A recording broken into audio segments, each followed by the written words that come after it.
Good morning बच्चों, मैं आपकी नई हिंदी टीचर सरोज कुमार। इन दिनों परिस्थितियां कुछ ऐसी हो चली हैं कि हम आपसे मिल नहीं सकते, पर मैं आशा करती हूं कि आप और आपका परिवार अपने अपने घरों में स्वस्थ और सुरक्षित होंगे। तो चलिए इस नई टेक्नोलॉजी के माध्यम से हम आपस में रूबरू होते हैं। इस वीडियो में स्पष्टीकरण के दौरान कविता आपके नज़रों के सामने होगी, तो आप बड़े ध्यान से एकाग्रचित हो करके शब्दों के उच्चारण पर ध्यान दें। और मेरा आपसे अनुरोध है कि आप जब भी वीडियो देखते समय अपने पास किताब, कापी, पेन, पेंसिल लेकर बैठें, जिससे कि आप लययुक्त शब्द, विलोम शब्द, शब्दार्थ सब नोट डाउन करते जाएं, जिससे आपको बाद में रिवीजन के लिए सुविधा होगी। तो बच्चों, घरों की बालकनी और बाग बगीचों में हम कौन सा पौधा लगाना पसंद करते हैं? फूल का। और सबसे ज़्यादा मनमोहक, सबसे सुंदर फूल कौन सा होता है? गुलाब का। परंतु उसको काटने और पकड़ने में हमें इतना सुविधा क्यों बरतना पड़ता है? हमें इतनी असुविधा क्यों होती है? क्यों? क्योंकि उनमें कांटे होते हैं। आज हमारा पाठ का विषय भी फूल और कांटे हैं। आज हम कक्षा 7वीं की पुस्तक का दूसरा पाठ फूल और कांटे का अध्ययन करेंगे। इसके कवि हैं अयोध्या सिंह उपाध्याय हरिऔध जी। सर्वप्रथम हम अपने कवि का परिचय जान लेते हैं। अयोध्या सिंह हरिऔध का जन्म 15 अप्रैल 1865 और इनकी मृत्यु 16 मार्च 1947 में हुई थी। इनका जन्म आजमगढ़ जिले के निजामाबाद स्थान में हुआ था। यह खड़ी बोली के उल्लेखनीय कवि हैं। प्रियप्रवास इनका महत्वपूर्ण ग्रंथ है। प्रियप्रवास हिंदी खड़ी बोले का प्रथम महाकाव्य है और इसे मंगला प्रसाद पुरस्कार भी प्राप्त है। सर्वप्रथम हम इस कविता का वाचन करेंगे और फिर इसका सरल भावार्थ समझेंगे। है जन्म लेते जगत में एक ही पौधा उन्हें है पालता। रात में उन पर चमकता चांद भी एक ही सी चांदनी है डालता। मेघ उन पर है बरसता एक सा, एक सी उन पर हवाएं है बही। पर सदा ही यह दिखाता है हमें ढंग उनके एक से होते हैं। सर्वप्रथम हम इस पद में जो भी कठिन शब्द हैं उनका हम शब्दार्थ लेते हैं। मेघ, बादल, मेघ, सदा, सदैव, ढंग, व्यवहार, बही अर्थात बहना, जगत, संसार, पालना, भरण पोषण करना। यहाँ पे हम देखते हैं लययुक्त शब्द कौन से हैं? पालता, डालता, बही और नहीं। अतः अब हम इस कविता का भावार्थ समझेंगे। कवि अयोध्या सिंह उपाध्याय हरिऔध जी कहते हैं कि है जन्म लेते जगत में एक ही संसार, एक ही जगत में, एक ही पृथ्वी पर फूल और कांटे दोनों जन्म लेते हैं। एक ही पौधा उन्हें है पालता और एक ही पौधे पे दोनों पलते हैं। एक ही पौधे पे फूल भी होता है और एक ही पौधे पे कांटे भी होते हैं। जैसा कि मैं आपको दिखाती हूँ, ये देखिए गुलाब का पौधा है। ये एक ही तने पे पत्तियां भी हैं, फूल भी है और ये देखिए इसमें कांटे भी हैं। अर्थात एक ही पौधे पे ये दोनों पले बड़े हैं, कुछ भी अलग नहीं है। रात में उन पर चमकता चांद भी, और रात में जब चांद निकलता है तो समान रूप से उन पर चमकता है। अर्थात समान रूप से जो चांद होता है, अपनी चांदनी अर्थात जो प्रकाश होता है, समान रूप से दोनों पे बिखेरता है। मेघ उन पर है बरसता एक सा।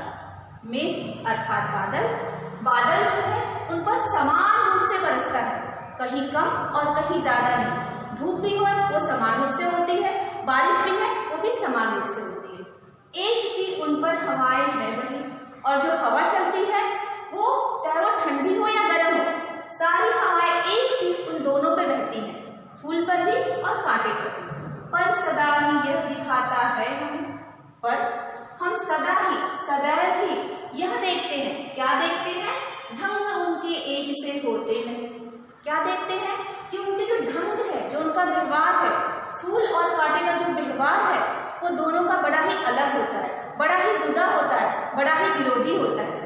फूल जितना ही मनमोहक होता है, खुशबूदार होता है, आकर्षित करने वाला होता है, कांटे उतने ही बेकार और बुरे लगते हैं हमें, वो चुभते हैं हमें, हम उनको बिल्कुल पसंद नहीं करते।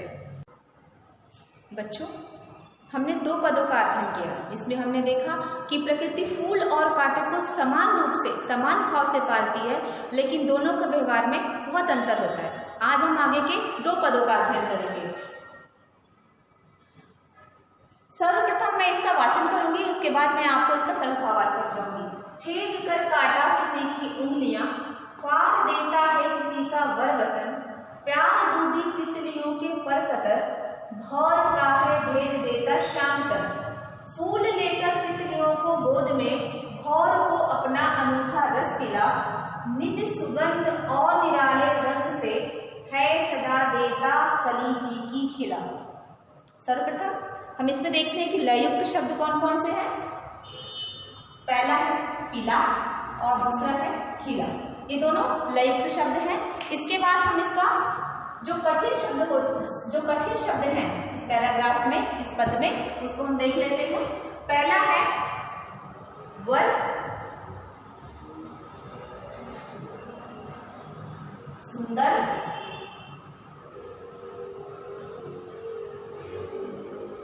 दूसरा है वसन। वसन का अर्थ होता है वस्त्र, कपड़ा,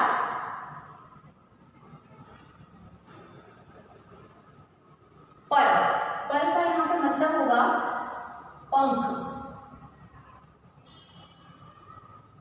कतर, कतर का अर्थ होता है काटना, कतरना अर्थात काटना। भौर, भौर का अर्थ है भौरा।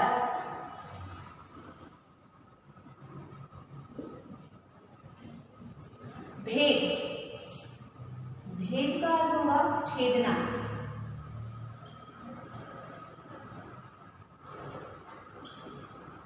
श्याम,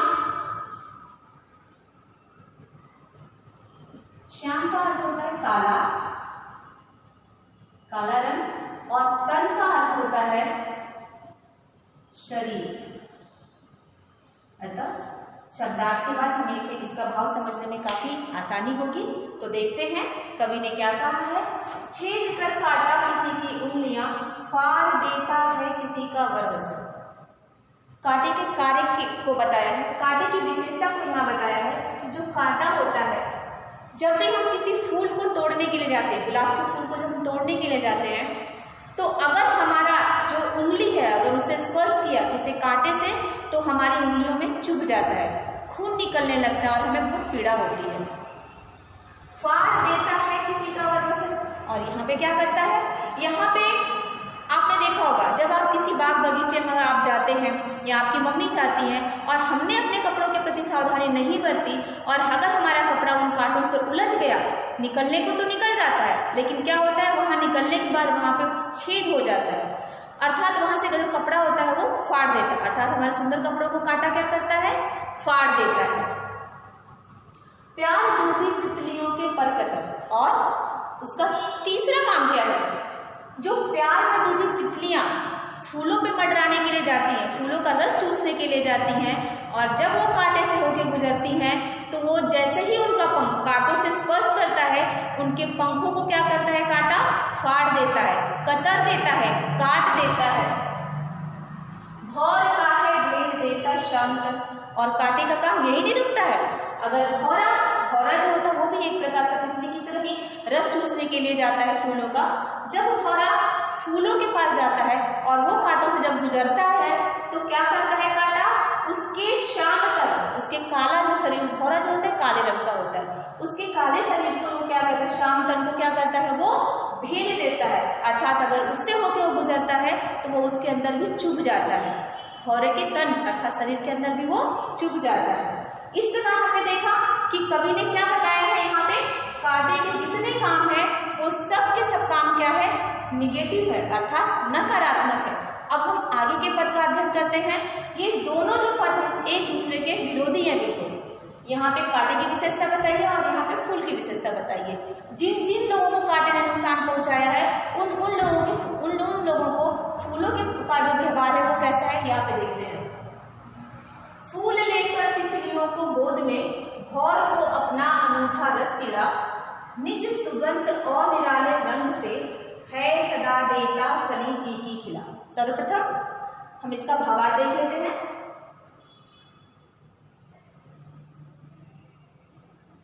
उससे पहले हम जो कठिन शब्द है उसका अर्थ जान लेते हैं। भौर का अर्थ तो हमने ऑलरेडी देख लिया है। निज मतलब होता है अपना, निज का अर्थ होता है अपना।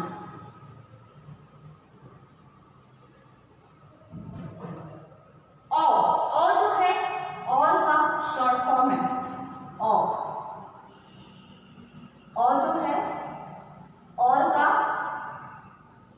शॉर्ट फॉर्म है अर्थात मतलब और। सदा हमेशा, सदा, सदैव, हमेशा। पहले दो पद में मैंने साथ इसका अर्थ दिया है, हमेशा। जी का यहाँ पे अर्थ होगा मन। इस प्रकार हमने इस पद का कठिन शब्दों के अर्थ हमने लिख दिए हैं और हम जाने कि इससे क्या होगा कि भावार्थ समझने में आसानी होगी। फूल लेकर तितलियों को गोद में, यहाँ पे कवि ने कहा है कि जहाँ पे तितलियां अगर कांटों के पास जाती हैं तो उनके साथ क्या व्यवहार काटा करता है, लेकिन जब फूल के पास आती हैं तो फूल ऐसा लगता है कि उनको अपनी गोदी में लेता है, गोद में ले लेता है। अर्थात जो तितलियां होती हैं वो फूलों के ऊपर जब बैठती हैं तो ऐसा लगता है बड़े प्यार से उनको गोदी में लेके बैठाता है। भौर को अपना अनूठा रस मिला, और जो भौरा होता है उसको अपना अनूठा, बड़ा ही मीठा, अनूठा रस मतलब यहाँ पर रस का मतलब है यहाँ पे जो शहद होता है, जो फूलों पर जो रस होता है, जो शहद होता है, भौरे को अपना जो फूल है अपना रस पिलाता है। निज सुगंध और निराले ढंग से, और क्या करता है फूल, अपने, निज मतलब अपने सुगंध, सुंदर खुशबू, और निराले रंग से, निराला रंग मतलब अलग अलग तरह के आकर्षित रंग से, है सदा देता कली जी की खिला। क्या करता है, हमारे मन की कली को, अर्थात हमारे मन की कली को खिला देता है, अर्थात हमें खुश कर देता है। यहाँ जी की कली खिला देना, कली जी की खिला देना एक मुहावरा है।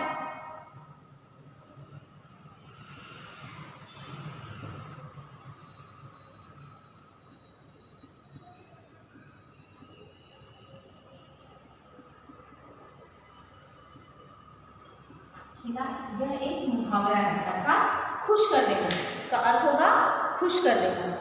इस प्रकार हमने देखा कि इन दोनों पदों में फूल और कांटे की कवि ने जो विशेषता बताई है दोनों बिल्कुल ही अलग है। आगे का हम जो पद है, आगे के पद का अध्ययन करेंगे। बच्चों, अब तक हमने 4 पदों का अध्ययन किया। चारों पद में देखा कवि ने फूल और कांटे में अलग अलग विशेषता बताई है। पहले के 2 पदों में प्रकृति उन्हें समान रूप से पालती, एक ही परिस्थिति में पलते बढ़ते हैं, उनके व्यवहार में बड़ा अंतर होता है। दूसरे 2 पदों में बताया कि एक का कार्य सकारात्मक होता है और दूसरे का कार्य नकारात्मक होता है। आगे देखते हैं 5वें पद में कवि क्या कहना चाह रहा है। सर्वप्रथम मैं इसका वाचन करूंगी, उसके बाद इसका सरल भावार्थ समझेंगे। तो देखते हैं, है खटकता एक सबकी आंख में, दूसरा है शोभता सुरशीस पर, किस तरह फूल की बड़ाई काम दे, जो किसी में हो बड़प्पन की कसम। सर्वप्रथम हम कठिन शब्दों का अर्थ जान लेते हैं, जिससे हमें भावार्थ समझने में काफी आसानी होगी। खटकना, खटकना का अर्थ होता है बुरा लगना।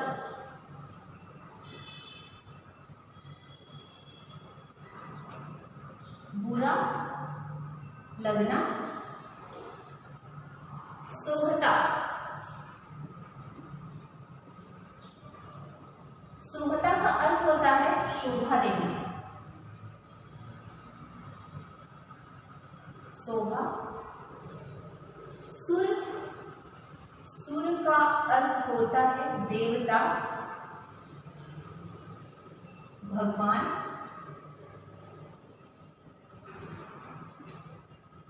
शीश, शीश का अर्थ होता है, शीश का अर्थ होता है सिर। कुल, कुल का अर्थ होता है खानदान, खानदान। और कसर का अर्थ होता है, कसर का अर्थ होता है कमी। आगे भी बच्चों इसमें दो मुहावरे हैं। पहला है सिर पर शोभना, मुहावरा।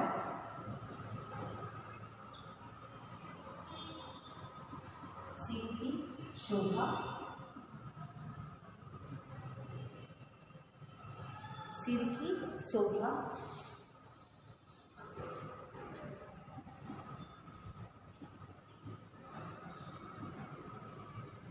सिर की शोभा।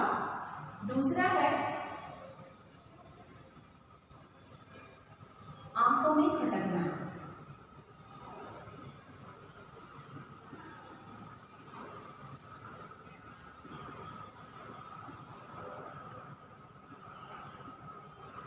आंखों में खटकना।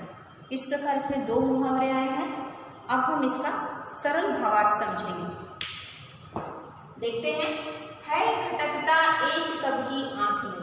यहाँ पे कवि ने कहा है कि एक अर्थात जो कांटा है वह सबकी आंखों में खटकता है। आंखों में खटकना अर्थात बहुत बुरा लगना, वह सबकी आंखों में खटकता है अर्थात बहुत बुरा लगता है। दूसरा है शोभता सो शीश पर। वहीं पे कवि ने फूल की विशेषता बताई है। दूसरा अर्थात जो फूल है वो क्या करता है, शोभता, शोभा देता है। कहाँ शोभा देता है, सुर अर्थात भगवान जो देवता होते उनके सिर पर हम फूल चढ़ाते हैं अर्थात उनकी शोभा बढ़ता है। और जो कांटा है वो सबकी आंखों में खटकता है, हमें बुरा लगता है अर्थात यहाँ पे इसके जो नकारात्मक प्रभाव को बताया और यहाँ पे सकारात्मक होने से क्या लाभ होता है वहां पे कवि ने बताया। किस तरह कुल की बड़ाई काम दे, जो किसी में हो बड़प्पन की कसर।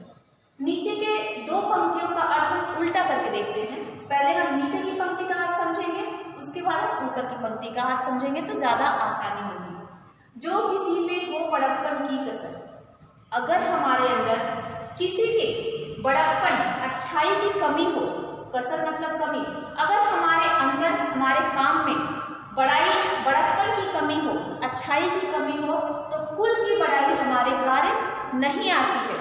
अर्थात खानदान हमारा कितना भी ऊंचा हो, हम कितने भी विशिष्ट कुल के हों, अगर हमारे कार्य अच्छे नहीं हैं तो हमारे कुल खानदान से लोग हमें पहचानते नहीं हैं। किससे पहचानते हैं हमें हमारे कार्य से हमें पहचाना जाता है। अर्थात कवि का आशय है कि विशिष्ट कुल में जन्म लेने से कुछ नहीं होता, इंसान अपने कर्मों से महान होता है। अर्थात इस पूरे कविता में कवि ने किसके महत्व को बताया है, कवि ने कर्म के महत्व को बताया है। तो हमें अपना कार्य हमेशा अच्छा करना चाहिए, सदैव अच्छे कार्य के लिए प्रेरित होना चाहिए, न कि कभी हमें बुरा कार्य करना चाहिए। अगर हम पूरी कविता का सारांश सार में समझें तो इस प्रकार होगा कि फूल और कांटे दोनों एक परिस्थिति में पलते बढ़ते हैं, परंतु एक हमें प्रिय होता है और दूसरा अप्रिय होता है। कवि ने यहाँ पर मनुष्य के कर्म के महत्व को समझाया है कि मनुष्य ऊंचे कुल खानदान या श्रेष्ठ परिवार में जन्म लेने से महान नहीं होता, वो महान अपने श्रेष्ठ कर्मों की वजह से होता है। आज अगर हम गांधी जी को जानते हैं, सुभाष चंद्र बोस को जानते हैं, डॉक्टर अब्दुल कलाम को जानते हैं, तो क्यों जानते हैं? उनके कुल खानदान को तो हम जानते भी नहीं हैं, हम उन्हें उनके कर्मों की वजह से पहचानते हैं, न कि उनके कुल और खानदान की वजह से। अतः मैं आशा करती हूँ कि आपको पूरी कविता का भावार्थ समझ में आया होगा। आप घर में रहिए, सुरक्षित रहिए, अपने समय का सकारात्मक उपयोग करिए, वीडियो को देखिए, देखकर उसके अर्थ को समझने की कोशिश करिए, प्रयास करिए। धन्यवाद।